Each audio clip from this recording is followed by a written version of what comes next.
Hello everyone, Radhe Radhe. मैं उमा अपने YouTube परिवार को प्रणाम करती हूँ। स्वागत है आप सभी का मेरे यूट्यूब चैनल उमा की दुनिया में। आ चुकी हूँ एक नए वीडियो के साथ आपके पास, और वीडियो की शुरुआत कर रही हूँ दोपहर से। ये दोपहर के बर्तन हैं और सुबह के भी हैं। नाश्ते और खाने के दोनों ही ना नाश्ते के बर्तन धुले थे मैंने और ना ही खाने के धुले थे। सोचा था कि एक साथ ही धुलूंगी, तो सारे ही बर्तन हैं दोनों बार के खाने के, तो इनको साफ करके और उसके बाद आगे का काम करूंगी। और आगे के काम में अभी मुझे कपड़े भी धुलने हैं और काफ़ी तो धुल दिए हैं, बस एक ही राउंड के खंगालने के लिए बचे हुए हैं और उसके बाद उनको फैलाऊंगी। और मुझे धनिया और हल्दी पीसनी है, उसके लिए अपनी जो चकिया है उसको भी साफ़ करना है। तो यही सोचते जा रही थी कि जल्दी जल्दी से ये सारे काम निपटा दूँ और फटाफट कपड़े फैला दूँ, क्योंकि अगर धूप निकल जाती है तो फिर कपड़े सूखते नहीं हैं। और अभी अच्छी धूप है, दोपहर का समय है, 12:30 बजे का 1 बजे का समय था। अच्छी धूप इस समय निकल रही है कई दिन से, 2-3 दिन से, और कुछ भी डालो तो काफ़ी आसानी से सूख जाता है। तो हल्दी और धनिया भी मैंने डाली थी, उसको भी सुखा के और सोचती हूँ कि पीस के रख लेती हूँ। इसी वजह से ये काम जल्दी जल्दी से ख़त्म कर रही थी कि ये ख़त्म हो जाए और खाना वगैरह हम लोग बाद में खाएंगे, कि जब कुछ भी नाश्ते में खा लो तो फिर खाना थोड़ा लेट ही हो जाता है। तो देखिए फाइनली मेरी कढ़ाई साफ़ हो चुकी है और काफ़ी अच्छी तरीके से साफ़ हो चुकी है। और कभी कभी तो इसको काफ़ी साफ़ कर देती हूँ जब मेरे पास थोड़ा सा समय होता है, और जब समय कम होता है तो इतना साफ़ नहीं करती हूँ। और जब साफ़ कर दो तो बिल्कुल चमकने जैसी लगती है, लेकिन कितना भी साफ़ करो और जंग इतनी जल्दी इसमें लग जाती है कि मैं आपको क्या बताऊँ। और देखिए सारे बर्तन मेरे धुल चुके हैं, अब इनको रख दूँगी और लगाऊंगी थोड़ी देर के बाद, क्योंकि थोड़ा सा पानी अगर इनका निकल जाता है तो सही रहता है। फिर स्टैंड के नीचे भी पानी नहीं चूता, क्योंकि हमारे यहाँ घर हमारा कच्चा है, तो फिर फूलने लगती है जगह, इसी वजह से।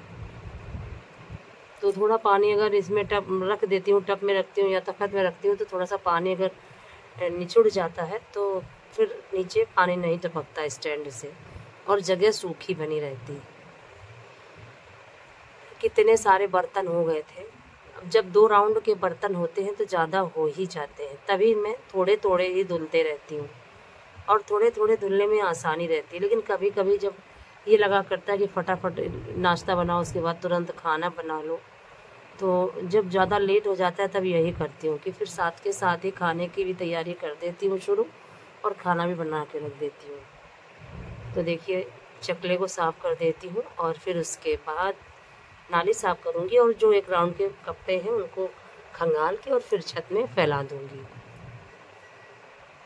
और दिन भर अपने आप को व्यस्त रखती हूँ, थोड़ी देर ज़रूर आराम किया करती हूँ। और अब जितने ही छोटे दिन आएंगे तो अब ज़्यादा आराम भी करने को नहीं मिल पाया करेगा, क्योंकि रातें बड़ी हो जाती हैं तो खूब अच्छे से सोना हो जाता है, फिर दिन में सोने का बिल्कुल भी मन नहीं करता।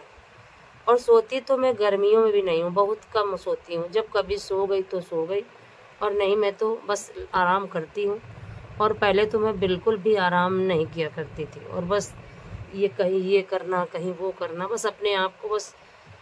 और पहले तो बिल्कुल समय भी नहीं मिलता था, क्योंकि पूजा पाठ करते करते फिर खाना वगैरह खाते खाते, और कभी कभी तो इतना ज़्यादा लेट हो जाया करता था कि मैं आपको क्या बताऊँ।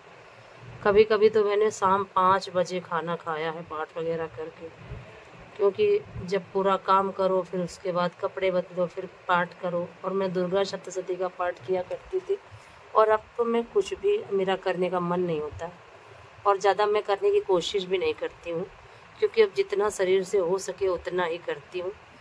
बस मंदिर हो आती हूँ और घर की पूजा कर देती हूँ, कुछ छोटे मोटे पाठ कर लेती हूँ, ज़्यादा बड़ी पूजा अब मैं नहीं करती।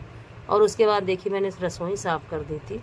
रसोई साफ़ करने के बाद, और मेरी रसोई काफ़ी बड़ी लंबी है, तो इधर आधा इधर झाड़ के कूड़ा लगा देती हूँ और आधा अंदर की तरफ लगा देती हूँ।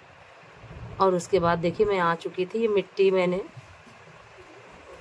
घोल के रखी थी जिससे मैं रसोई साफ़ करती हूँ, ये वही मिट्टी है। और इससे ये जो चकिया है काफ़ी टूट चुकी है, अगल बगल से इसकी मिट्टी काफ़ी टूट चुकी है। तो मुझे ये लग रहा था कि इसमें फिनिया लगा दूँ गोबर और मिट्टी मिला के, लेकिन फिर मैंने सोचा कि शायद पितृपक्ष का समय चल रहा है, पता नहीं लगाया जाता हो कि न लगाया जाता हो, तो मैंने सिर्फ मिट्टी से ही इसकी पुताई करी। और सोच रही थी कि एक और इसको धुल देती हूँ। ऊपर जो चकिया है ये पत्थर की होती है, तो इसको पानी से देखिए साफ़ कर देती हूँ रगड़ रगड़ के, और उसके बाद अगल बगल मिट्टी से पुताई कर दूँगी। और फिर जब समय लगेगा या जब हो पाएगा तभी नई मिट्टी से इसको फिर से गाड़ दूँगी, जिससे कि अब ये फिर मुझे साल भर के लिए मुझे बोलना ना पड़े। और एक साल में 2 साल, 1 साल, कभी कभी जब ज़्यादा अच्छी मिट्टी होती है तो 2 साल तक भी ये चल जाती है, और नहीं तो 1 साल में इसकी मिट्टी नीचे से हटा कर बदलनी पड़ती है। पता नहीं गीला जैसा, नमी जैसी रहती है, इसी वजह से मिट्टी जल्दी से टूट जाती है, नमी की वजह से ही। और देखिए नीचे का मैंने जो चकिया का हिस्सा था उसको साफ़ कर दिया था वहीं पे, और ये ऊपर का निकल आता है, तो इसको ब्रश से साफ़ कर देती हूँ। और अब इसमें आप चाहे जो पीस लो, और इतनी छोटी, ज़्यादा बड़ी भी नहीं है ये चकिया, काफ़ी आसानी से इसमें। और कभी कभी तो मैं अकेले ही कुछ सामान अगर पीसना होता है तो मैं अकेले ही पीस लेती हूँ, और अगर ज़्यादा महीन जैसे पीसना होता है तब किसी का सहयोग लेना पड़ता है। तो मुझे धनिया और हल्दी पीसनी है, इसलिए इसको साफ़ करके और रखे देती हूँ, और फिर फैलाऊंगी मैं कपड़े। और आ चुकी थी मैं छत पे कपड़े लेके, देखिए कितनी अच्छी धूप है। और अब अगर चप्पल अभी तक पहन के नहीं आती थी तो धूप अच्छी लगती थी, और आज पैरों में काफ़ी धूप लग रही थी और पैर हल्के हल्के से जल रहे थे, लेकिन इतना ज़्यादा नहीं जल रहे थे कि सहन ना हो सके वो, लेकिन फिर भी तप जैसी रही थी ज़मीन, क्योंकि 2-3 दिन से काफ़ी तेज़ धूप निकल रही है। तो फैला देती हूँ कपड़े। अगर आपको मेरा आज का ये वीडियो पसंद आए तो लाइक ज़रूर करें, चैनल को सब्सक्राइब करें, बेल को ज़रूर प्रेस करें, एक प्यारे से कमेंट के साथ अपना आशीर्वाद मुझे ज़रूर दें, और इसी तरह से मुझे सपोर्ट करती रहिए। और देखिए फाइनली कपड़े मैंने फैला दिए थे, और काफ़ी कपड़े हो जाते हैं, और पूरा तार इधर से वहाँ तक लास्ट तक बिल्कुल पूरा फुल हो जाता है। और ये करते करते मुझे 2 से ढाई बज जाता है, और इसी तरह से पूरा दिन मेरा बस काम करते करते ही निकल